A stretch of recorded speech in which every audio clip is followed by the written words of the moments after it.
একটি প্রজ্ঞাপনে অতিরিক্ত আইজিপি পদের 2 জনকে বদলি করা হয়েছে। আরেকটি প্রজ্ঞাপনে বদলি করা হয়েছে 5 অতিরিক্ত ডিআইজিকে। রোববার 28 জুলাই স্বরাষ্ট্র মন্ত্রণালয়ের জননিরাপত্তা বিভাগের পুলিশ এক শাখা থেকে জারি করা পৃথক 4টি প্রজ্ঞাপনে এসব বদলি করা হয়। রাষ্ট্রপতির আদেশক্রমে প্রজ্ঞাপনে সই করেন উপসচিব মাহবুর রহমান শেখ। এছাড়া পুলিশ সুপার পদমর্যাদার 32 জনকে একটি প্রজ্ঞাপনে এবং আরেকটিতে 16 কর্মকর্তাকে বদলি করা হয়েছে। এরই মধ্যে পুলিশ টেলিকম রাজারবাগের উপপুলিশ মহাপরিদর্শকে একেএম শহীদুর রহমানকে অতিরিক্ত পুলিশ মহাপরিদর্শক হিসেবে পুলিশ অধিদপ্তর ঢাকায় বদলি করা হয়।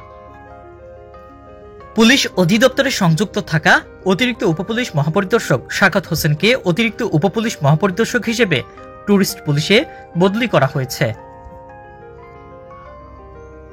পুলিশ একাডেমি সারদার অতিরিক্ত উপপুলিশ মহাপরিদর্শক ডক্টর আকাশ উদ্দিন ভূঁইয়াকে বদলি করা হয়েছে পুলিশের অ্যান্টি টেরোরিজম ইউনিটে। অন্যদিকে অ্যান্টি টেরোরিজম ইউনিটের অতিরিক্ত উপপুলিশ মহাপরিদর্শক আসাদুল্লাহ চৌধুরীকে বদলি করা হয়েছে নৌপুলিশে। প্রজ্ঞাপনগুলোতে বলা হয়েছে জনস্বার্থে জারিকৃত এ আদেশ অবিলম্বে কার্যকর হবে।